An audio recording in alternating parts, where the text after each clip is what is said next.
हाँ देखो बेटा, हम लोग का आज का क्लास जो है वो एक बहुत ही फेमस वायरस के ऊपर है, जिसको हम लोग बैक्टीरियोफेज कहते हैं। ये जो वायरस है बेटा, वो अपना जो मल्टीप्लिकेशन करता है, अपना जो जीवन जीता है, वो बैक्टीरिया के ऊपर जीता है, और इसका जो नेचुरल होस्ट है वो बैक्टीरिया है। सो इस वायरस को हम लोग बैक्टीरियोफेगस कहते हैं। इसका मतलब होता है बैक्टीरिया ईटर। ठीक है, यानी बैक्टीरिया को खत्म करने वाला, बैक्टीरिया को नष्ट करने वाला, या बैक्टीरिया को खाने वाले वायरस को हम लोग बैक्टीरियोफेज कहते हैं बेटा। हम आज का क्लास स्टार्ट कर रहे हैं बैक्टीरियोफेज के साथ।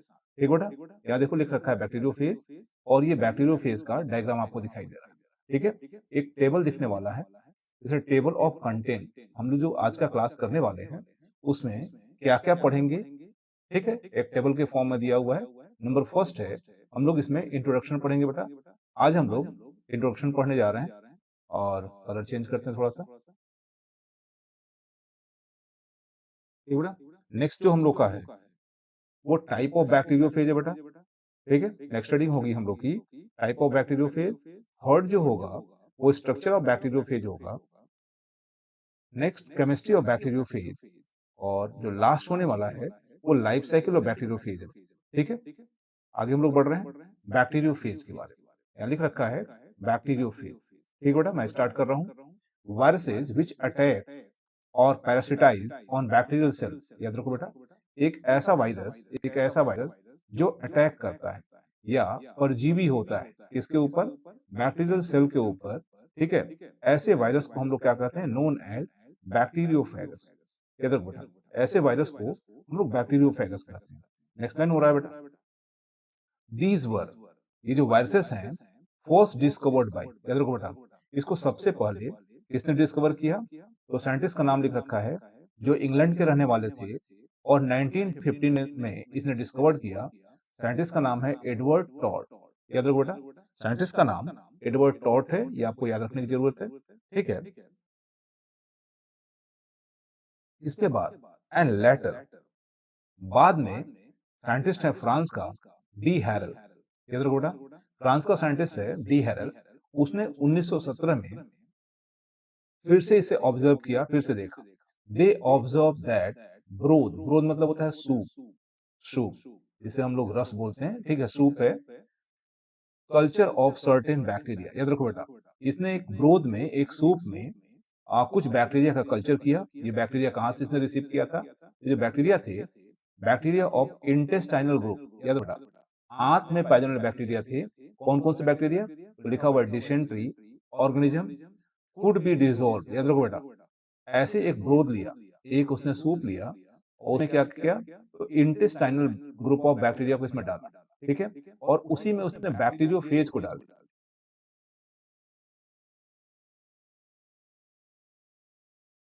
ठीक है, बैक्टीरियोफेज को डाल दिया।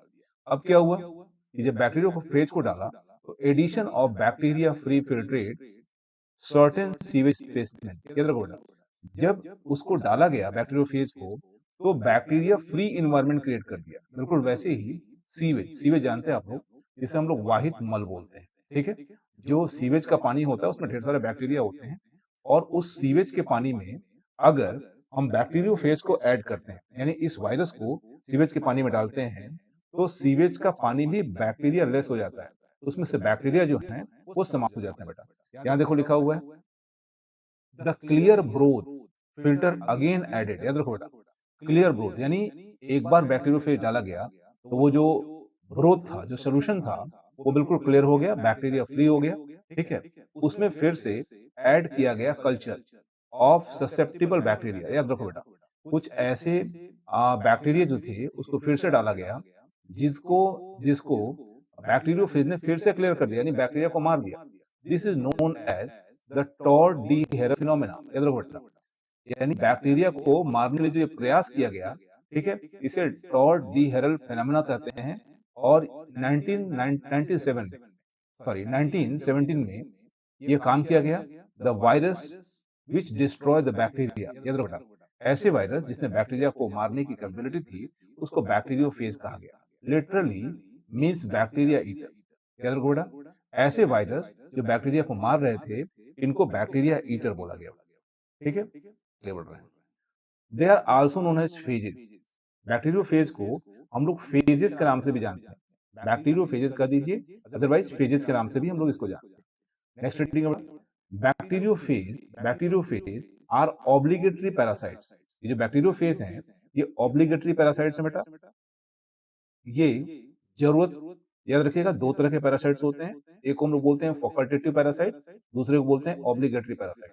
ऑब्लिगेटरी पैरासाइट जो होते हैं वो होस्ट को नहीं बदलते, एक ही पोषक पे रहते हैं, जब तक पोषक रहेगा तब तक वो अपनी संख्या बढ़ाएंगे, पोषक के समाप्त होने पर ये खुद भी समाप्त हो जाते हैं। ये अपने पोषक को नहीं बदल सकते, पोषक के स्पीसीज को चेंज नहीं कर सकते, इन्हें हम लोग ऑब्लिगेटरी पैरासाइट्स कहते हैं। And are dependent on living bacteria. याद रखो बेटा, बैक्टीरियोफेज जो है वो जिंदा बैक्टीरिया के ऊपर निर्भर करता है फॉर देयर ग्रोथ, अपना ग्रोथ करने के लिए। ठीक बेटा। नेक्स्ट है दे मे बी फाउंड। याद रखो बेटा, बैक्टीरियोफेज मिल जाते हैं कहाँ? नेचर में, वेयर बैक्टीरिया आर ग्रो। जहां भी बैक्टीरिया ग्रोथ कर रहा है, जहां भी जीवाणु बढ़ रहा है, वहां बैक्टीरियोफेज आपको श्योर मिल जाएगा। ये कहाँ कहाँ होते हैं? They are abundant. याद रखो बेटा, बैक्टीरियोफेज बहुत ज्यादा मात्रा में मिलते हैं, अबंडेंट मतलब बहुत ज्यादा मिलते हैं। कहाँ पे? इन सॉइल, मिट्टी में, सीवेज में, वाहित मल, इंटेस्टाइन ऑफ मैन, हम लोग ह्यूमंस हैं, हम लोग के आंत में भी बैक्टीरियोफेज मिल जाएगा। Animals, insect, vegetable and milk, ये वो सोर्स हैं जहां बैक्टीरियोफेज इजिली अवेलेबल होगा। ठीक है।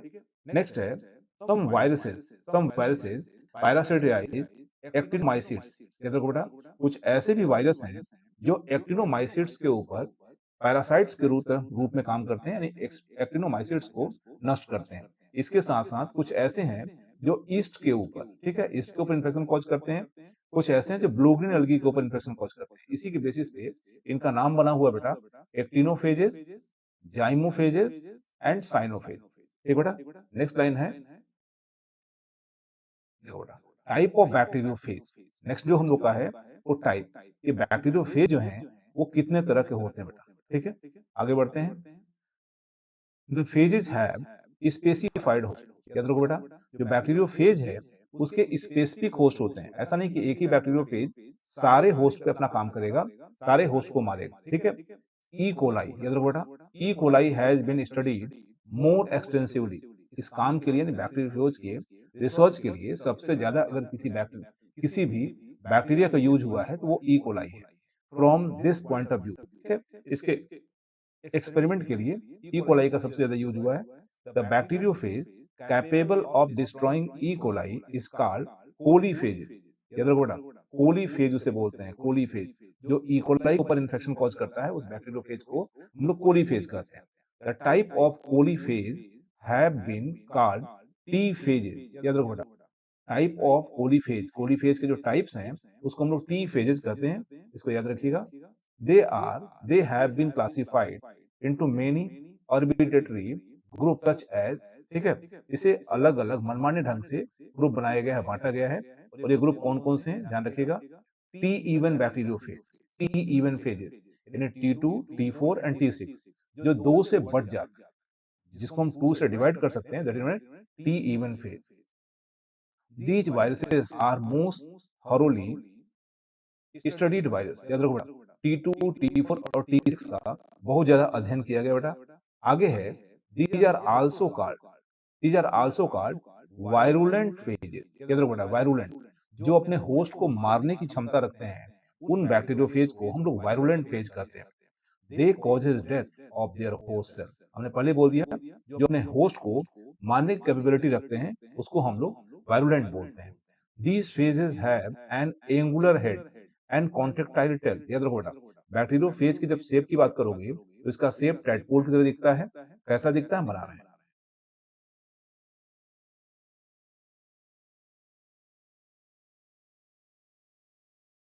बेटा। इसमें ये हेड आपको दिखाई दे रहा है, यहां से आता हेड, और ये टेल दिख रहा है। ठीक है, ये टेल दिख रहा है। तो टेल जो होता है बेटा कॉन्ट्रेक्टाइल होता है, टेल जो है वो कॉन्ट्रेक्टाइल होता है, और हेड जो होता है बेटा वो एंगुलर होता है, उसमें एंगल दिखाई देता है। हो जाएगा। आगे, the DNA contain a unique base. याद रखो बेटा, the DNA contain unique base. Base मतलब नाइट्रोजन बेस की बात हो रही है। जैसे एडेनिन, गुआनिन, थायमिन और साइटोसिन होता है। आप यहाँ देख रहे हो कि साइटोसिन तो है, स्पेशल साइटोसिन है। 5 हाइड्रोक्सिल मेथिल साइटोसिन। याद रखो बेटा, 5 हाइड्रोक्सिल मेथिल, जो बैक्टीरियोफेज का जो डीएनए है, बैक्टीरियोफेज के हेड में डीएनए होता है बेटा, बैक्टीरियोफेज का जो डीएनए है उसका जो साइटोसिन है वो 5 हाइड्रोक्सिल मेथिल साइटोसिन होगा इन प्लेस ऑफ साइटोसिन। याद रखो बेटा, साइटोसिन के जगह पर 5 हाइड्रोक्सिल मेथिल साइटोसिन इसके पास होगा बेटा। आगे हम लोग बढ़ रहे हैं। देखो बेटा, T odd phases, T odd phases, bacteriophage का वो टाइप जो जिसे हम T1, T3 एंड T7 कहते हैं, ये 2 से डिवाइड नहीं होता, इसको हम लोग टी ऑड बोलते हैं बेटा। दीज आर टेम्परेट फेजेस, जो बैक्टीरियोफेज के ये टाइप्स हैं T1, T2, T3, ये टेम्परेट होते हैं बेटा, शांत होते हैं। Viruses as their genetic material become integrated with bacterial chromosome and the host remain unaffected. याद रखो बेटा, जैसे अगर कोई बैक्टीरिया है, होस्ट है, और होस्ट के पास भी अपना डीएनए है, बैक्टीरियोफेज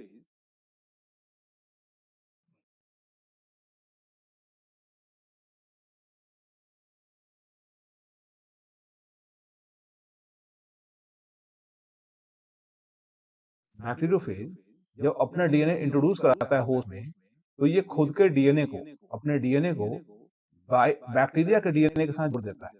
ठीक है, ये वायरल डीएनए है और ये बैक्टीरियल डीएनए है। ठीक है, तो आपस में ये दोनों के डीएनए जुड़ जाते हैं। इसी को लिखा हुआ है integrated, integrated with bacterial chromosome. आगे बढ़ रहे हम लोग बेटा। These viruses have an angular head. ये देखो बेटा, इन वायरसों के पास एंगुलर हेड होता है, यानी हेड जो होगा जो वो एंगुलर होगा। ठीक है, angular head and a short non contractile tail. ये देखो बेटा, जो टेल होगा वो छोटा होगा और कॉन्ट्रैक्टाइल नहीं होगा, सिकुड़ने वाला नहीं होगा, छोटा बड़ा नहीं होगा। ठीक बेटा, आगे बढ़ते हैं। The DNA contain cytosine. T even के पास क्या था? 5 हाइड्रोक्सिल मेथिल साइटोसिन था, यहाँ पे केवल साइटोसिन होगा बेटा। आगे पढ़ रहे हैं हम लोग। T5 फेजेस, T5 फेजेस उन दोनों ग्रुप से अलग बेटा, T even and T odd से हट के। These viruses have an angular head and non-contractile tail. याद रखो बेटा, these viruses have an angular head and non-contractile tail. इनके पास एंगुलर हेड तो होता है, लेकिन टेल इनका नॉन कॉन्ट्रैक्टाइल होता है बेटा। आगे, the DNA of these viruses also contain cytosine. T5 में भी साइटोसिन ही होता है, T5 में भी साइटोसिन ही होता है बेटा। अगली लाइन हम लोग की स्ट्रक्चर ऑफ बैक्टीरियोफेज। याद रखो बेटा, हम लोग स्ट्रक्चर ऑफ बैक्टीरियोफेज के बारे में बात करने जा रहे हैं। Structure of bacteriophage with the help of electron microscope. भाई बैक्टीरियोफेज बहुत छोटी संरचना है, इसको देखने के लिए इलेक्ट्रॉन माइक्रोस्कोप का उपयोग करना पड़ता है। The help of electron microscope the morphology of bacteriophage have been studied.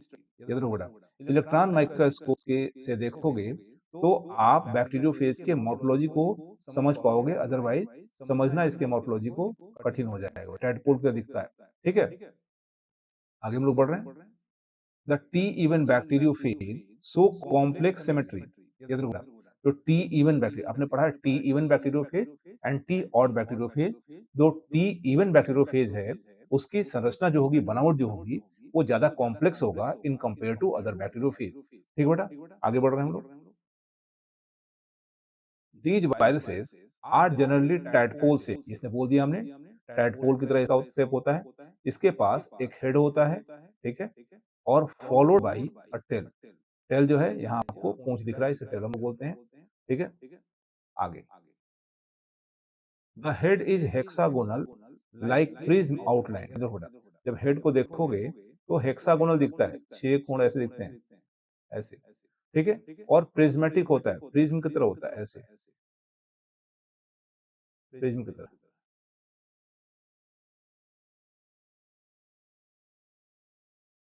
ठीक है, प्रिज्म की तरह आउटलाइन होता है। आगे हम लोग बढ़ रहे हैं। This shape is also known as elongated icosahedron some पार्श्विक होता है। देखो बेटा, हेड की जो लंबाई होती है वो 950 एंगस्ट्रॉम होती है, यहाँ बना हुआ है। ठीक है, एंड विड्थ जो होती है, इसकी जो चौड़ाई होती है हेड की, ठीक है, वो अप्रोक्स जो होती है 650 एंगस्ट्रॉम की होती है। अब इस डायग्राम को आप यहाँ इजीली देख सकते हो बेटा। देखो यहाँ आपको एक हेड विजिबल है, यहाँ आपको टेल विजिबल है, ठीक है। आप चाहोगे तो टेल यहाँ भी दिख रहा है। टेल के चारों तरफ एक सीथ होता है, ये सीथ। हमारे पेन को देखते रहो, समझने की कोशिश करो। टेल फाइबर्स होते हैं इसके पास। टेल फाइबर की जो लंबाई होती है 15 एंगस्ट्रॉम होती है बेटा, ठीक है। इन प्लेट होता है इसके पास। आप यहाँ पे इस स्ट्रक्चर को इजीली ऑब्जर्व कर सकते हो, इस स्ट्रक्चर को इजीली ऑब्जर्व कर सकते हो, ठीक है। आगे बढ़ रहा हूँ बेटा। The head has two layer of protein wall. याद रखो बेटा, जब हेड की बनावट देखोगे तो इसमें दो लेयर होगा प्रोटीन वॉल, ठीक है। ये मोटी सी परत होती है बेटा, ऐसे टू लेयर, ठीक है। Enclose double standard DNA. अब इस हेड के अंदर डीएनए होता है बेटा, और वो भी डबल स्टैंडर्ड, ठीक है। डीएस डीएनए होता है। The wall is 35 angstrom thick and compose of 2000 similar capsomere. इस वॉल की जो बात हो रही है, ठीक है, ये 35 एंगस्ट्रॉम मोटा है, और कैप्सोमियर कितने हैं? 2000 कैप्सोमियर। आप ध्यान से देखते रहो, आगे हम लोग बढ़ रहे हैं। DNA is tightly packed in the head and about 50 micron in length. तो इसके डीएनए की लंबाई की बात करोगे, डीएनए की लंबाई की, तो डीएनए की लंबाई कितनी भी है? तो 50 एंगस्ट्रॉम हटा, 50 माइक्रोन है, सॉरी 50 माइक्रोन है। आगे बढ़ जाइए। Attach to one of the point of the head. जो हेड, जो डीएनए है, वो हेड में किसी न किसी पॉइंट पे जुड़ा रहेगा, through the neck and collar the tail, ठीक है। आगे बेटा, the tail has a complex structure. जो पूंछ है वो कॉम्प्लेक्स होता है, and proteinaceous in nature. Tail जो होता है, टेल की बनावट कॉम्प्लेक्स होती है, और प्रोटीन का ही बना होता है बेटा। कॉम्प्लेक्स भी है और प्रोटीन का ही बना हुआ है टेल। इसको ध्यान से आप लोग पढ़िएगा। It is made up of, अगर टेल की बात करेंगे, it is made up of cubicle, cube like है, अंदर से खोखला है, और सिलिंड्रिकल कोर होता है। टेल को जब देखोगे तो टेल ऐसे होगा, लंबा सा, ठीक है, और टेल के अंदर खोखला होगा ट्यूब, ठीक है, ऐसा होगा, सिलिंड्रिकल कोर होगा। आगे लिखा हुआ, this core is 800 angstrom length. जो अंदर कोर है, इसकी लंबाई बेटा ये 800 एंगस्ट्रॉम होगा। ये पूरी लेंथ जो है वो अप्रॉक्स 800 होगी बेटा, याद रखो, ये लेंथ 800 है। 70 एंगस्ट्रॉम डायमीटर, इसका डायमीटर जो होगा वो 70 एंगस्ट्रॉम होगा, 70 एंगस्ट्रॉम, ठीक है। And 25 angstrom wide in central canal. अंदर जो ट्यूब बना हुआ है, ट्यूब, इस ट्यूब की बात कर रहा है, ये ट्यूब जो है 25 एंगस्ट्रॉम बेटा। आगे पढ़ते जाइए। Core is surrounded by, core is surrounded by contractile sheath. यानी कोर के चारों तरफ से कॉन्ट्रेक्टाइल सीथ है, और सीथ की मोटाई 165 एंगस्ट्रॉम है in diameter. The internal diameter, the internal diameter of tube form by equal to core. देखो बेटा, अंदर का डायमीटर जो है, अंदर का जो डायमीटर है ट्यूब का, वो बराबर है किसके? तो कोर के बराबर है। आगे हम लोग पढ़ रहे हैं, ठीक बेटा। The core is terminated into hexagonal plate. याद रखो बेटा, जहां कोर खत्म होगा वहां एक हेक्सागोनल प्लेट रहेगा बेटा, ऐसे हेक्सागोनल। इसे हम लोग टेल प्लेट बोलते हैं सर, टेल फाइबर इसे लगा रहता है, ठीक है, टेल फाइबर लगा रहता है बेटा। 6 small fibres are even corner are tail plate. याद रखो बेटा, टेल प्लेट के कॉर्नर पे 6 फाइबर होंगे, इनकी लंबाई 1500 एंगस्ट्रॉम होगा, ठीक बेटा। आगे है, लिख दिया इसने, each tail fibre is 15 angstrom long and composed of fibrillar protein. ये फाइब्रिलर प्रोटीन के बने होते हैं बेटा। The main function of short tail fibre to hold the face fast. याद रखो बेटा, टेल का काम क्या है? कि टेल होस्ट से बांधे रखता है, होस्ट से बांधे रखता है किसको? तो वायरस को। होस्ट से बांधे रखता है किसको? तो फाइबर, ठीक है। During sheath contraction and DNA injection while long tail fibre help in addition of phage of bacterial wall. ये देखो बेटा, बैक्टीरियल जो टेल है बैक्टीरियोफेज का, वो होस्ट से चिपका के रखता है। इसको होस्ट से चिपका के रखता है, बैक्टीरियोफेज को चिपका के रखता है। ठीक है, उस समय जब बैक्टीरियोफेज अपना डीएनए बैक्टीरिया के अंदर प्रवेश कराता है, बैक्टीरिया के अंदर इंजेक्ट कराता है बेटा। ठीक है, स्टॉप टी। आगे हम लोग देख रहे हैं थोड़ा नेक्स्ट स्टडी हम लोग की है वो केमिस्ट्री ऑफ बैक्टीरियोफेज। ठीक है बेटा, केमिस्ट्री ऑफ बैक्टीरियोफेज के बारे में बात कर रहे हैं हम लोग कि बैक्टीरियोफेज कैसे बना होता है, कौन कौन से केमिकल इन्वॉल्व होते हैं बैक्टीरियोफेज को बनाने के लिए। ठीक है बेटा, bacteriophage bacteriophages are made up of nucleoprotein. जैसा कि सारे वायरसेस प्रोटीन होते हैं, सारे वायरसेस जो होते हैं वो पार्टिकल्स होते हैं।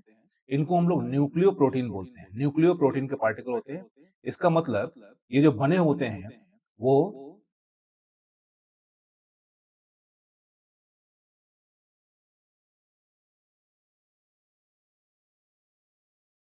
ठीक है, ये डीएनए, आरएनए या प्रोटीन के बने होते हैं बेटा। ठीक है, आगे बढ़ रहे हैं। Bacteriophages are made up of nucleoproteins. याद रखो बेटा। ठीक है, नेक्स्ट है the proteins are about 50 to 60%।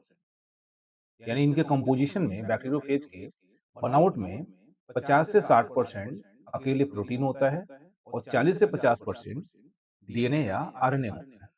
आगे बेटा, the nucleic acid either double stranded DNA और सिंगल स्ट्रैंडेड डीएनए और single stranded RNA both never occur together. याद रखो बेटा, कभी भी किसी भी वायरस में कभी भी दोनों का दोनों न्यूक्लिक एसिड नहीं पाया जाता।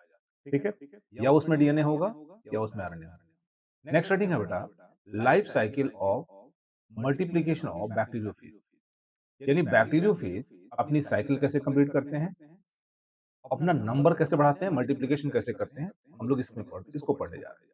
ठीक बेटा, bacteriophage show two types of life cycle. याद रखो बेटा, बैक्टीरियोफेज में दो तरह का लाइफ साइकिल होता है। एक जिसे हम लोग लाइटिक साइकिल बोलते हैं, दूसरा जिसे हम लोग लाइसोजेनिक साइकिल कहते हैं। ठीक बेटा, lytic cycle and lysogenic cycle यहाँ दिया हुआ है, lytic cycle and lysogenic cycle. Lytic cycle, याद रखो बेटा, लाइटिक साइकिल क्या है? इन this type of in this type the sensitive bacterium lysis. याद रखो बेटा, जो भी होस्ट बैक्टीरिया होगा वो होस्ट बैक्टीरिया नष्ट होगा बेटा, वो मारा जाएगा। And large number of newly formed virus particle are liberated. जब होस्ट मरेगा तो ढेर सारे बैक्टीरियोफेज बाहर आएंगे। ठीक है, ढेर सारे बैक्टीरियोफेज बाहर आएंगे। आगे, these viruses are also as virulent phage. ऐसे वायरस जो लाइटिक साइकिल को परफॉर्म करते हैं, जिनमें लाइटिक साइकिल होता है, उसे हम लोग वायरुलेंट बैक्टीरियोफेज कहते हैं और इनका नाम दिया हुआ है T2 and T4। T2 and T4 bacteriophage ऐसे ही बैक्टीरियोफेज हैं। द होल प्रोसेस, यानी इसके मल्टीप्लिकेशन का जो पूरा प्रोसेस है वो 6 अवस्थाओं में, 6 स्टेजेस में पूरा होता है। ठीक है, कौन कौन सा है? तो फर्स्ट स्टेज दिया हुआ है attachment of virus particle to sensitive cell. Sensitive cell का मतलब गया host cell. Random collision bring the phage particle contact with the susceptible bacterial cell. याद रखो बेटा, जैसे जिस भी मीडियम में बैक्टीरियोफेज अवेलेबल है वो अपने वो अपने होस्ट के कांटेक्ट में जब आता है तो उससे जुड़ जाता है। ये रैंडम क्रिया होती है, ये प्लान नहीं होती है, रैंडम होती है। द फेज मतलब बैक्टीरियोफेज पार्टिकल अटैच इटसेल्फ, वो जाकर के जुड़ता है किससे? तो अपने होस्ट से। यानी वायरस होस्ट से जब जुड़ता है तो इसको एडजॉर्प्शन कहते हैं बेटा, adsorption. Adsorption on specific receptor. याद रखो या बेटा, ये जिस भी जगह जुड़ता है वहां विशेष जगह होता है, उसे रिसेप्टर साइट हम लोग बोलते हैं। On the wall of sensitive bacterium with help of tail. याद रखो बेटा, बैक्टीरिया बैक्टीरियोफेज अपने होस्ट के दीवार से जुड़ता है अपने टेल फाइबर के द्वारा। ठीक है बेटा, अपने टेल फाइबर के द्वारा ये जुड़ता है। ठीक है, आप इसको देख सकते हो। ये तो एडजॉर्प्शन, ठीक है बेटा। Penetration into cell to virus nucleic acid, याद रखो बेटा, जो वायरस है ये जब भी होस्ट सेल के कांटेक्ट में आता है तो इसका टेल जो होता है वो कांटेक्ट करता है और फिर हेड कांटेक्ट जब करेगा तो अपने न्यूक्लिक एसिड को होस्ट बॉडी में इंसर्ट कर देता है। ठीक है, यहाँ देख सकते हो the host cell wall is dissolve, जैसे ही वो होस्ट के कांटेक्ट में आएगा तो होस्ट का सेल वॉल डिसॉल्व हो जाएगा, digest by phage enzyme secreted by tail plate and an opening is formed। Tail plate enzyme secrete करेगा जिससे होस्ट के वॉल में एक पोर बन जाएगा, एक छिद्र बन जाएगा, याद रखो बेटा। दिस एंजाइम इज लाइसोजाइम, ये जो एंजाइम होता है जो बैक्टीरिया यानी बैक्टीरियोफेज का जो कोशद है, होस्ट है, उसकी वॉल में जो एक छोटा सा छिद्र बना रहा है, वह एंजाइम जो होता है वो लाइसोजाइम होता है। यह लाइसोजाइम टाइप विच हाइड्रोलाइजेज या हाइड्रोलाइजेज हाइड्रोलाइटिक करने वाला एंजाइम है। और किसका हाइड्रोलाइसिस करता है? तो म्यूरेमिक एसिड का peptide complex the bacterial cell wall, याद रखो जो म्यूरेमिक एसिड का हाइड्रोलाइज कर देता है और वहां पे एक छिद्र बन जाता है। आगे है द इलास्टिक प्रोटीन शीथ, याद रखो जो खोल है इसका, बैक्टीरियोफेज का जो खोल है वो इलास्टिक है, दब सकता है, सिकुड़ सकता है, फैल सकता है। Sheath of tail contract the core force its away through the cell wall, याद रखो बेटा जो कोर है यानी बैक्टीरियोफेज का जो कोर है, ठीक है, उसकी वॉल जब सिकुड़ती है तो वो अपने अंदर का जो डीएनए है उसको इंजेक्ट कर देता है, किसमें? तो होस्ट सेल के अंदर यानी बैक्टीरियल सेल के अंदर इंजेक्ट कर देता है। याद रखिए, जैसे ही अपने डीएनए को वो बैक्टीरिया के अंदर हो इंजेक्ट करता है, उसके साथ ही उसका अपना खुद का जो हेड होता है वो खाली हो जाता है, उसमें अब न्यूक्लिक एसिड नहीं बचता। जब न्यूक्लिक एसिड नहीं बचता तब ऐसे खोल युक्त, केवल खोल आवरण को हम लोग घोस्ट कहते हैं, घोस्ट या डोनट्स बोलते हैं। याद रखो बेटा। आगे है replication of virus nucleic acid, जैसे और न्यूक्लिक एसिड का रिप्लिकेशन होता है वैसे वायरस के भी न्यूक्लिक एसिड का रिप्लिकेशन होता है बेटा। आफ्टर पेनिट्रेशन का मतलब क्या हुआ? जब बैक्टीरियोफेज का डीएनए बैक्टीरिया के सेल में पहुंच जाता है, ठीक है, तो वायरल डीएनए टेक कंट्रोल, याद रखो बेटा जो वायरस का डीएनए है वो क्या करता है, तो जो बैक्टीरिया के सेल में यानी होस्ट सेल में जो मेटाबॉलिक एक्टिविटीज हो रही हैं उनको हाईजैक कर लेता है, उनको अपने कंट्रोल में ले लेता है फॉर अबाउट 12 to 22 मिनट्स। याद रखो बेटा 12 से 22 मिनट तक कोई भी परिवर्तन नहीं होता बैक्टीरियल सेल के अंदर। 12 से 22 मिनट तक कोई भी परिवर्तन नहीं होता सेल के अंदर, to takes place in bacterial cell. जब भी एंट्री करता है उसके 12 से 22 मिनट तक कोई परिवर्तन नहीं होता। At this stage is known as latent period. याद रखो बेटा, आपसे क्वेश्चन पूछ सकते हैं व्हाट इज लेटेंट पीरियड या latent period phage on period of eclipse बोलते हैं इसको। आगे बेटा the chromatin body of host, chromatin body क्या हो जाएगा यानी chromosome of bacterial cell which also contain DNA, वो भी डीएनए रखता है, इज ब्रोकन डाउन। याद रखो बेटा बैक्टीरिया के अंदर जो डीएनए है वो टूटता है, हो गया, एंड इट्स कंटेंट्स डिसअपीयर, और सारा कुछ डिसअपीयर हो जाता है साइटोप्लाज्म के अंदर within the host cell.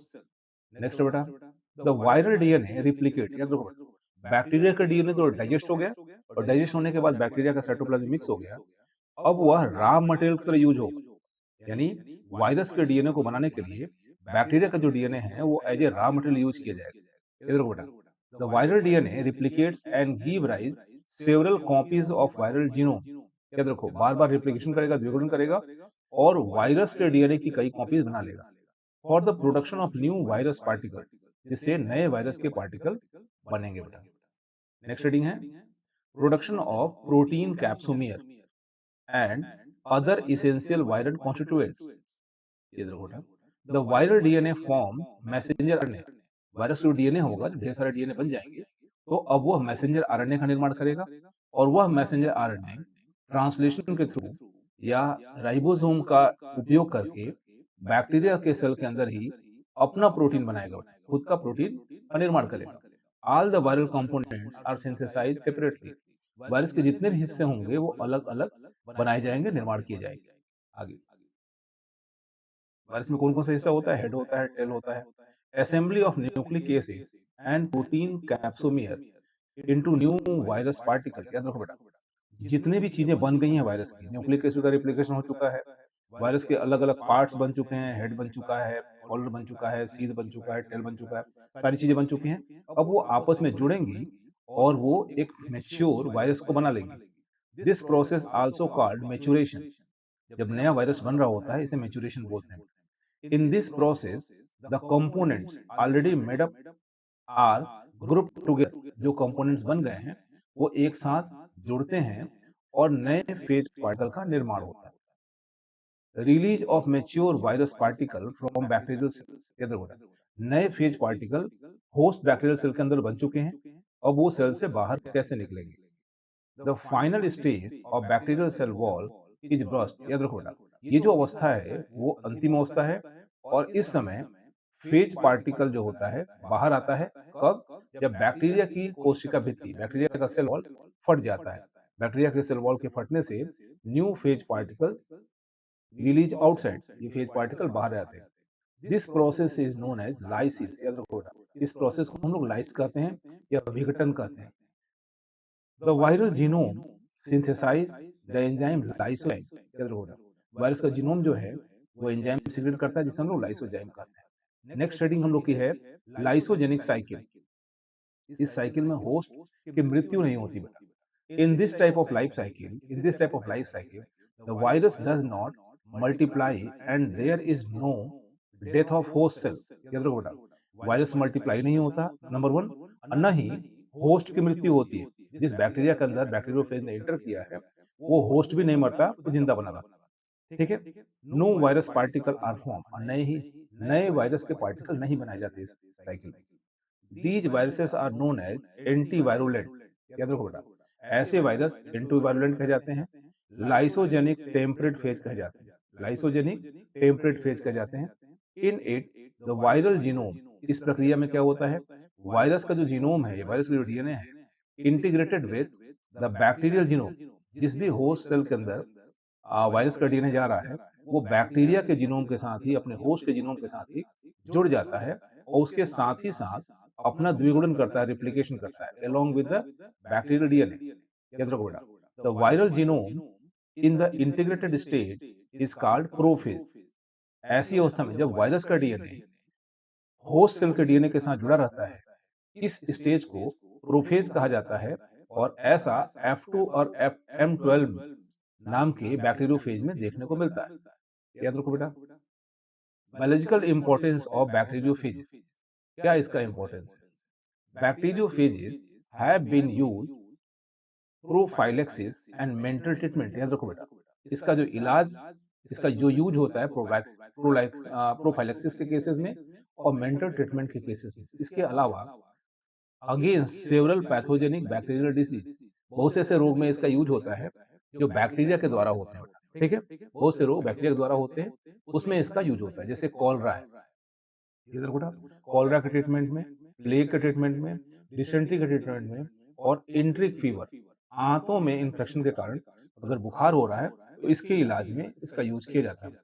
They are also used in diagnosis of certain infectious like plague and cholera. याद बेटा, प्लेग और कॉलरा को डायग्नोस करने में भी इनका यूज होता है।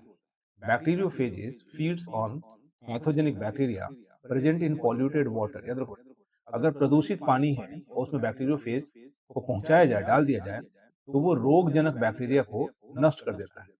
आगे, so that they can also used as scavenger. इस तरीके से बैक्टीरियोफेज का यूज स्कैवेंजर की तरह हो सकता है बेटा, सफाई कर्ता की तरह हो सकता है। आगे बढ़ रहे हम लोग।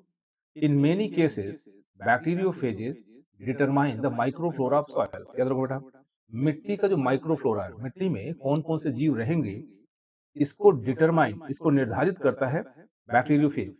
याद रखो, अगर कोई बैक्टीरिया आता है तो उसे नष्ट कर देगा। दस दे प्ले, इस प्रकार दे प्ले, कौन play? Bacteriophage play an important role in agriculture. वो एग्रीकल्चर में इंपॉर्टेंट रोल प्ले करता है।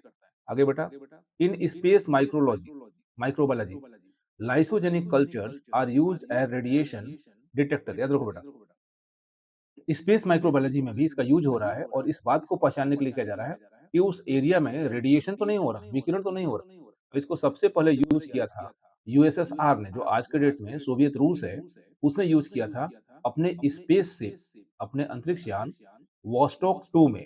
याद रखो बेटा, इसे याद रखिएगा। The temperate phage serve as vector in transferring the genetic material from one bacterial cell to another cell.